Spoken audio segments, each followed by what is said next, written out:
mayores objeciones a toda la fe cristiana y a la revelación bíblica que encuentro de parte de la gente es: mira, no puedes creer esto, porque la afirmación central del cristianismo, para empezar, que Dios se hizo humano, eso es sobrenatural, y lo sobrenatural no sucede. Y este libro de Daniel afirma predecir el futuro. No seas ridículo. Esto no es posible. Nadie puede conocer la historia de antemano.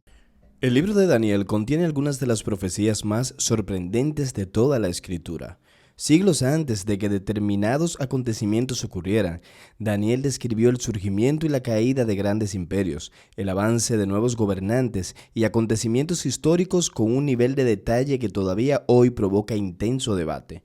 Para algunos críticos, estas predicciones son tan precisas que resulta más fácil afirmar que fueron escritas después de los hechos que aceptar que realmente anunciaron el futuro. Pero, ¿qué ocurre cuando examinamos seriamente la evidencia? En este video, John Lennox nos lleva directamente a una de las cuestiones más fascinantes del libro de Daniel y nos muestra por qué estas profecías siguen siendo tan importantes para comprender la confiabilidad de la Biblia. Así que por favor, no te salgas de este video, míralo hasta el final y continuemos.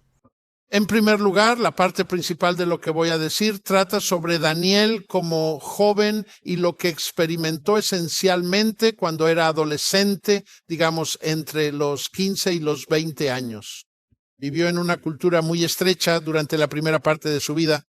Era una cultura monoteísta, era una cultura judía. Y entonces de repente, prácticamente de la noche a la mañana, fue llevado a la fuerza a muchos kilómetros de distancia a una cultura completamente diferente. El idioma era totalmente diferente. El sistema legal era totalmente diferente. El sistema económico era completamente diferente. Y así continúa. Era una cultura muy poderosa. Y podemos pensar en eso y preguntarnos, ¿por qué debería ser importante para nosotros pensar en ello en absoluto? Ahora, quiero llegar al punto central de inmediato, y es este. Daniel fue criado en un entorno temeroso de Dios. Eso está claro. Hasta el final de su vida mantuvo su devoción a Dios. Está claro que oraba y leía su Biblia, y eso es muy bueno, pero hay algo más que siguió haciendo. Y lo que me asombra de este hombre, Daniel, y sus 3 amigos, es que no simplemente mantuvieron su devoción a Dios, sino que mantuvieron su testimonio. Ahora, cuando miramos documentos antiguos, la gente hace muchas preguntas. Paso mi vida haciendo preguntas. ¿Cómo sabemos que es auténtico? ¿Y no es un libro muy extraño? Porque habla de historia personal y de incidentes en la vida de Daniel. También habla sobre el futuro, y Daniel habla del futuro de su tiempo, es decir, el futuro en el siglo II antes de Cristo, en la época de los griegos, y lo acierta con tanta precisión que mucha gente dice, bueno, por supuesto, Daniel no vivió cuando afirma haber vivido, vivió 400 años después, y no existe tal cosa como predecir el futuro en el sentido bíblico. Así que esto nos plantea una pregunta sumamente importante hoy en día. Como saben, soy matemático, trabajo en las ciencias, y una de las mayores objeciones a toda la fe cristiana y a la revelación bíblica que encuentro de parte de la gente es: mira, no puedes creer esto, porque la afirmación central del cristianismo, para empezar, que Dios se hizo humano, eso es sobrenatural, y lo sobrenatural no sucede. Y este libro de Daniel afirma predecir el futuro. No seas ridículo. Esto no es posible. Nadie puede conocer la historia de antemano. Bueno, ya veremos. Es bueno anclar las cosas en la historia, y esta es la forma en que escribían los periódicos y los registros en el mundo antiguo. Escribían estos cilindros, y estas son las crónicas babilónicas en el Museo Británico. Y menciona la captura de Jerusalén en 597 antes de Cristo. Así que tenemos textos cuneiformes inscritos históricamente reales. Cuneus significa cuña. Textos cuneiformes que registran los eventos que están en Daniel. Estas son verificaciones independientes de lo que está sucediendo, así que tenemos una pequeña idea de la historia, una pequeña idea de la cultura. Y debo decir, por supuesto, que la mayoría de nosotros llevamos relojes de algún tipo u otro. ¿Alguna vez se han fijado en que hay 60 segundos en un minuto y 60 minutos en una hora? ¿Saben de dónde vino eso? Babilonia. Eran matemáticos brillantes. ¿Cómo trabajaban con su escritura cuneiforme? No lo sé, pero sus textos matemáticos son absolutamente fascinantes. Y habían calculado que el número 60 era altamente divisible por números enteros, así que lo usaron como base. Así que los rastros de Babilonia están culturalmente impresos aquí en Noruega. Ahora, ¿qué hay de su visión del mundo? ¿Qué pensaban sobre la realidad última? Esta es una de las preguntas más importantes. Porque verán, al contrario de muchas ideas ateas, cada uno de nosotros tiene una visión del mundo. Tenemos un conjunto de respuestas a las grandes preguntas. Ustedes tienen una visión del mundo.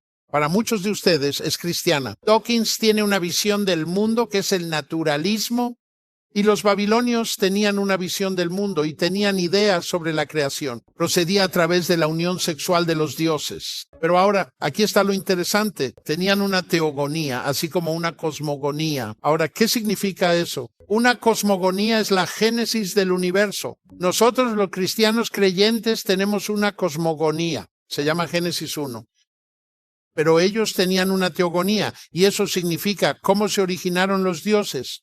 Porque creían que los dioses se originaron de algún lugar. No siempre estuvieron ahí. Y lo que pensaban era esto. Al principio había materia primordial y todo lo demás, el mundo y demás, y los dioses surgieron de esta materia original. Y tú dices, pero esta es una idea muy remota del mundo antiguo. Pero un momento, lo que hicieron efectivamente fue convertir las fuerzas de la naturaleza en dioses. Y aquí veo una gran similitud con la actualidad. Conozco a físicos y efectivamente creen que las 4 fuerzas fundamentales de la naturaleza, fuerte y débil, la fuerza gravitatoria, la fuerza nuclear fuerte y débil y el electromagnetismo, esas fuerzas lo determinan todo. No las llaman dioses, pero bien podrían hacerlo, porque al final te atraparán. La gravedad nos alcanzará a muchos de nosotros al final, por desgracia. Y muchos pensadores como Paul Davies, el físico, observan el universo y ven una gran evidencia de inteligencia y diseño. Y piensas que se va a convertir en creyente en Dios. ¿O no? Dice él. Esta es una inteligencia sobrehumana, no es sobrenatural. Ha evolucionado exactamente de la misma manera que nuestra inteligencia. Ahora, aparte del lenguaje diferente, casi no hay diferencia alguna entre muchos ateos de hoy y los antiguos babilonios. En otras palabras, Daniel y sus amigos fueron empujados hacia una cosmovisión esencialmente materialista. ¿Te das cuenta de dónde provenían los dioses? Provenían de la materia del universo. Son dioses materiales. Y así podemos aprender mucho sobre cómo lidiaron con ellos. Y por supuesto, en estos días lo que sucede es que nadie puede evitar la cuestión de la creación. Se deshacen de un Dios creador trascendente y luego dicen que la materia es capaz de la creación. Tienes que tener algo que haga la creación. Pero aún más, afirman que la nada es el creador, que todo el universo se creó a sí mismo de la nada. Y en este punto estoy tentado de darte una conferencia sobre la nada, pero no lo haré, porque ya he escrito un libro sobre la nada. En realidad se llama Dios y Stephen Hawking, pero investiga esta idea. Sabes, en nuestra cultura actual, la elección básica que tienes que hacer es entre Dios como creador y la nada como creador. Una de las razones por las que la cosmovisión bíblica tiene tanto sentido para mí. Así que hay paralelismos. Pero ahora echemos un vistazo rápido a todo el libro. El problema con charlas como esta es que no llegamos muy lejos. Y sé que son jóvenes inteligentes. Y una de las cosas que me ha fascinado desde niño es la forma en que cierta literatura está organizada a nivel de estructura. Y Daniel es un ejemplo brillante de ello. Así que quiero que veamos cómo es el libro como libro. Bueno, en primer lugar, parte de él es cronológico. Pero desafortunadamente las revelaciones de los capítulos 7 y 8 ocurren antes de lo que se dice en el capítulo 6, por lo que el libro completo no es cronológico. En segundo lugar, no está dividido ordenadamente en profecía y narrativa.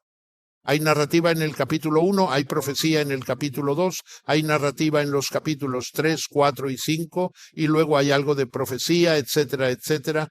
Así que eso tampoco es ordenado. Así que lo importante es observar su estructura literaria. Ahora bien, esta podría ser una idea un poco nueva para ustedes. Así que les voy a dar el repaso más rápido de Daniel que hayan visto en sus vidas. Así que abróchense los cinturones y vamos allá. Aquí tienen una tabla de contenidos del libro de Daniel. En primer lugar, la historia en la universidad donde él rechazó la comida del rey. ¿Recuerdan eso? En segundo lugar, en el capítulo 2 está la historia del aterrador sueño de Nabucodonosor sobre una gran imagen que se derrumbó cuando una piedra la golpeó. Y en tercer lugar, el propio Nabucodonosor construyó una imagen de oro. El sueño se le había subido a la cabeza, así que construyó una imagen de oro y pidió a la gente, incluyendo a Sadrach, Mesach y Abednego, que se inclinaran ante ella y ellos se negaron. Y luego en el capítulo 4, Nabucodonosor, y se trata de él otra vez, se volvió muy orgulloso y estaba caminando por la azotea de Babilonia y dijo: ¿no es esta la gran Babilonia que construí para mi gloria y mi majestad? Y en ese momento fue derribado exactamente en cumplimiento de un sueño que había tenido sobre un árbol que era derribado. Y se comportó como un animal y comió hierba, y su cabello creció largo, y sus uñas crecieron largas durante 7 años. Y entonces Dios lo restauró. Pero en el siguiente capítulo, el 5, hay otro rey, Belsasar, y él se burló de Dios. Y estaba burlándose de Dios en su banquete, el festín de Belsasar, donde trajo los vasos del templo de Dios y los puso en su mesa. Y una mano salió y escribió en la pared, y esa noche fue asesinado, y el imperio de Babilonia cayó. ¿Por qué sucedió eso? Lo veremos. Así que hay 5 historias, una tras otra, y llegan a un gran clímax en el festín de Belsasar y el fin del reinado de los babilonios. Ahora, tengan cuidado aquí. Babilonia siguió siendo la ciudad capital a medida que avanzamos hacia el capítulo 6, porque ahora el imperio gobernante es el Medo-Persa, pero es la misma ciudad capital. Así que tenemos un cambio de imperio. Es como si, en cierto modo, Hong Kong hubiera sido gobernado por los británicos durante un tiempo y ahora ha vuelto a manos de los chinos. Es el mismo lugar, pero con diferentes gobernantes. Eso es lo que sucedió aquí. Por cierto, Daniel es la única persona en la historia de cualquier tipo que haya dirigido 2 imperios. ¿Cómo asciendes a la cima de 2 imperios y no solo mantienes tu fe en Dios, sino que también mantienes tu testimonio de Dios? Bueno, ya veremos. Así que veamos ahora qué sucede después. Esta es la historia de Daniel negándose a orar al rey y es puesto en el foso de los leones y es liberado. Luego en los capítulos 7 y 8 tenemos 2 visiones, una visión de 4 animales y luego una visión de 2 animales. En el capítulo 9, Daniel está estudiando las Escrituras y se da cuenta de que están a punto de cumplirse y le ora a Dios. ¿Qué va a pasar con mi ciudad natal, Jerusalén? Y Dios le dice que habrá una larga historia antes de que Jerusalén sea restaurada. Y luego los 3 capítulos finales son obviamente una sola sección y conducen hacia el imperio griego y en última instancia se convierten en una predicción, creo yo, del tiempo del fin. Bueno, ese fue un recorrido rápido por Daniel, ¿verdad? Ahora piénsalo. ¿Hay 10 segmentos en el libro? ¿Tienen sentido? Sí, lo tienen.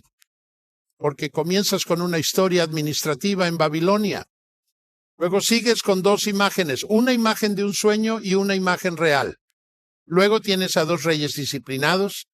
Uno es disciplinado y restaurado. Uno es disciplinado y no restaurado. Luego comienzas de nuevo. Tienes la administración en Medo-Persia. Y luego tienes 2 visiones de animales. Y luego tienes 2 escritos explicados. El primero es la Biblia. Y el segundo es lo que Daniel llama el escrito de la verdad. Así que puedes verlos lado a lado. Este es el tipo de estructura que a veces aparece en la literatura clásica secular. pero aparece en una forma muy desarrollada y única en nuestra Biblia, y no solo en Daniel. Y lo que me motivó con esto fue mi amigo y mentor, el profesor David Gooding, a quien algunos de ustedes en Noruega conocen, quien descubrió esto en Daniel hace muchos años y escribió una monografía al respecto para Tyndale Press. Ahora, notas que hay similitudes en la estructura, y la primera mitad del libro es el fin de la supremacía babilónica. La segunda mitad del libro es el tiempo del fin. Así que está hablando sobre el futuro lejano. Así que es fascinante. Tenemos una mezcla de relato personal, de historia, de profecía. Y tenemos una proyección de las cosas hacia el futuro. ¿Es realmente creíble o no? Así que ahora vamos a echar un vistazo a algunos detalles en caso de que estés harto de las generalidades. Así que vamos a echar un vistazo a un pequeño detalle. Permítanme leer desde el principio de Daniel 1. En el tercer año del reinado de Joacim, rey de Judá, vino Nabucodonosor, rey de Babilonia, a Jerusalén y la sitió. Y el Señor entregó en sus manos a Joacim, rey de Judá, con algunos de los utensilios de la casa de Dios, y los llevó a la tierra de Sinar, a la casa de su Dios, y puso los utensilios en la casa del tesoro de su Dios. Entonces el rey ordenó a Aspenaz, su jefe de eunucos, quien parece haber sido el decano de los estudiantes, que trajera a algunos de los hijos de Israel, tanto de la familia real como de la nobleza, jóvenes sin defecto alguno, de buen parecer, hábiles en toda sabiduría, dotados de conocimiento, entendimiento, instrucción y competentes para estar en el palacio del rey, y que les enseñara la literatura y la lengua de los caldeos. El rey les asignó una porción diaria de la comida que el rey comía y del vino que bebía. Debían ser educados durante 3 años, tal como en Oxford y Cambridge, que es probablemente de donde los sacaron. Debían ser educados durante 3 años. Al final de ese tiempo debían presentarse ante el rey. Entre ellos estaban Daniel, Ananías, Misael y Azarías, de la tribu de Judá. Y el jefe de los eunucos les puso nombres. A Daniel le puso Beltsasar, a Ananías le puso Sadrac, a Misael le puso Mesac, y a Azarías le puso Abednego. Pero Daniel decidió no contaminarse. Espero sinceramente que lo hayas hecho. Así que echemos un vistazo a lo primero importante en la vida de Daniel. Comienza aparentemente de forma inocente. Nabucodonosor vino en cierto año, pero luego dice esto. Y el Señor entregó a Joacim, rey de Judá, en sus manos. ¿Qué? Vamos, si hubiera sido al revés y dijera que el Señor entregó a Nabucodonosor, quien era un monarca muy poderoso, con todas las armas más modernas y un vasto ejército, en manos de Joacim, quien era un rey muy débil, eso habría sido muy impresionante, ¿verdad? Pero escuchen, cualquier historiador contemporáneo, he hablado con ellos, diría que lo que sucedió es un ejemplo típico de darwinismo en la historia. Tienes una nación vasta y grandiosa, tienes una nación diminuta en el camino y simplemente los arrollan y los aniquilan. Entonces, ¿qué es esto? El Señor entregó. ¿Por qué arriesgarse a parecer un tonto diciendo que el Señor está detrás de esto? Me resulta muy llamativo y nos dice mucho sobre Daniel. Aquí está la primera fuente de esto. En aquel entonces, siendo un joven, su confianza. Él creía apasionadamente que hay un Dios que controla la historia. ¿Y tú? Lo que acabamos de escuchar nos coloca frente a una cuestión que no puede reducirse simplemente a una curiosidad histórica. Si Daniel describió con anticipación acontecimientos que posteriormente ocurrieron con una precisión extraordinaria, entonces estamos ante algo mucho más profundo que la capacidad humana para analizar tendencias políticas o anticipar el comportamiento de los imperios. La verdadera pregunta es si estamos dispuestos a considerar seriamente la posibilidad de que Dios, que gobierna la historia, también puede revelar antes de que suceda. Por eso el debate alrededor de Daniel resulta tan importante. Discusión sobre cuándo fue escrito el libro no es solamente una disputa académica sobre fechas. Detrás de ella existe una pregunta mucho mayor acerca de la naturaleza misma de la profecía.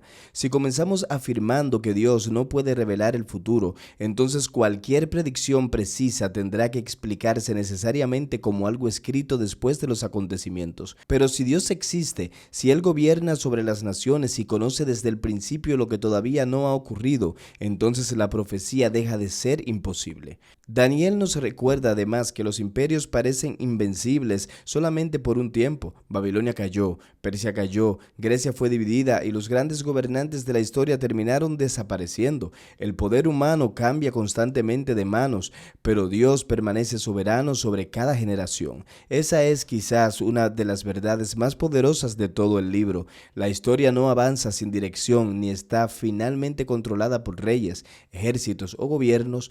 Por encima de todos ellos está el Dios omnipotente. Así que me gustaría saber qué opinas en los comentarios. No olvides suscribirte, activar la campanita, dejarnos un me gusta y compartir este video con alguien más. Nos vemos en una próxima. Dime, ¿contamos contigo?